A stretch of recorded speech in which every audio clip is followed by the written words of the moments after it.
Hi guys! Today I want to share a wonderful story with you. It's called The Hand. There are 5 parts and this is part number 1. I'm going to read you the story because it's fascinating.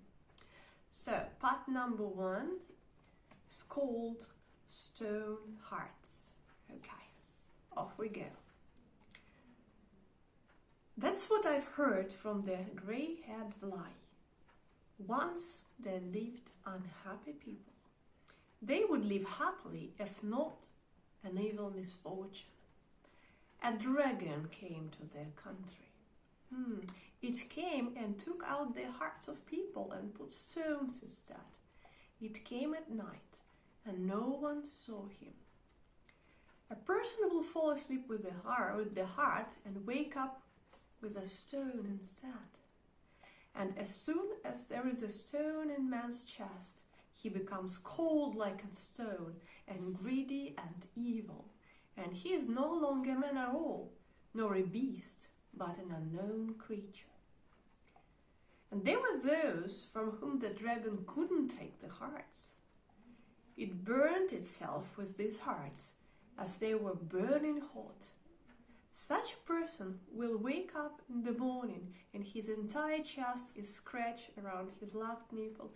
It hurts and bleeds, but his heart is where it should be. Others didn't like such people, envied them, saying, "Why have their hearts been left to them? They are no better than us. Their arms and legs are the same. So why do they have their hearts, but we don't?" They didn't love them, abused them in every possible way, and didn't let them in their houses. If it happened, they beat them and sometimes to death. Among these was a young man called Malian. In their language, it meant the tongue of fire. He saw this misfortune, and his living heart ached and cried, and the wounds on his chest didn't heal. They always bled. Once he decided to find the dragon and slay it.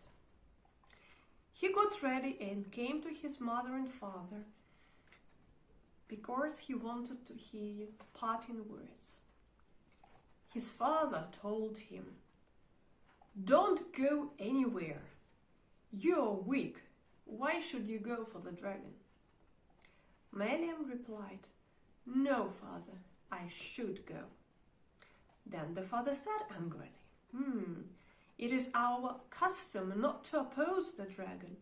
My son shouldn't dishonor his family and shouldn't go against the custom."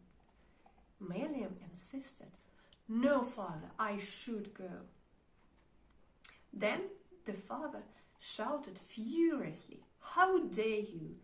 Why do you care about other people?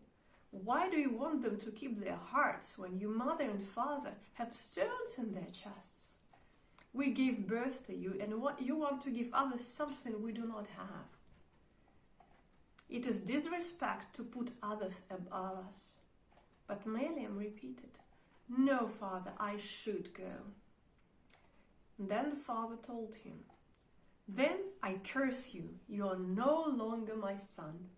If the dragon doesn't kill you, do not return home." And his mother also cursed him and didn't give any food for the journey. Malian went and thought, "Where should I look for the dragon?" He felt as if his heart was calling him somewhere. It nearly jumped out of his chest and his ribs cracked and blood ran out of the wound. Malian went where the heart drew and the blood ran. He walked for many days and nights, and he didn't want to eat, nor drink, nor sleep, and his legs didn't ask for rest. He walked for a long time and came to a high mountain and climbed it. He tore himself to the bone against stones, but climbed this mountain. And after that mountain, he saw a hole leading straight into the sky. He walked into that hole as his heart drew him there. He entered, and there was an endless cave. There was a huge mountain of hearts in the middle of the cave, and it was bigger than the mountain he climbed. The dragon was lying in front of it. The dragon was so large that the end of his right and left wing couldn't be seen. Meliam took his axe and started hitting the dragon. The dragon didn't defend itself and didn't die. Meliam was hitting the dragon for a long time, and the dragon started crying and said, "It doesn't hurt me when you hit me, but it hurts me because I'm a prisoner here. I dwell here from the very beginning of time, and I collect hearts. I can't see the sun, I can't drink clean water. This is how I should live. And every night I should go after my prey, and I cannot help but go. I live like this for a long time, as long as there is earth and sky. I'm worn out, and my bondage is worse for me than death. And I live this way because people keep me in captivity. Whoever wants evil, he without knowing it calls me. I come at night and give him a stone instead of the heart, so he would not feel ashamed for himself, and he would not feel sorry for others. As long as there are such people, I'm not free. I must bring stones to them, and cannot see the sun, and cannot drink clean water. Ask them to free me. Ask them to stop torturing me. They should feel sorry for themselves and their children. Tell them to have mercy on me, for a man can die and I cannot." Meliam hung his axe on his belt and went back where he had come from. And while he was walking back, he felt no thirst, no hunger, and he was no sleepy, no tired. When he returned, he started telling people the truth that the dragon had told him. People didn't believe him and didn't want to know him, and they laughed at him and spat on him. They said, "What a proud man! He puts himself above everyone, and he decided to teach us.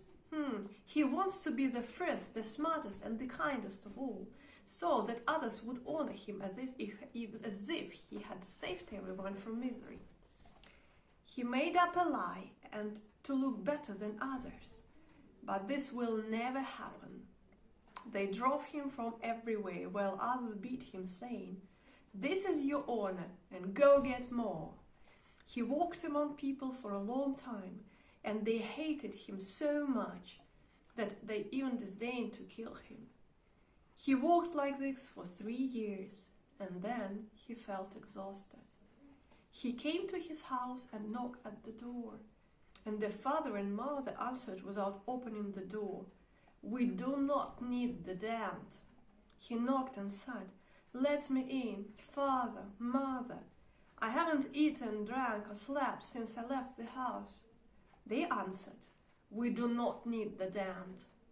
He knocked day and night, and in the morning he turned into a town of flame and went into the sky. This is what I've heard myself from the gray-haired lie.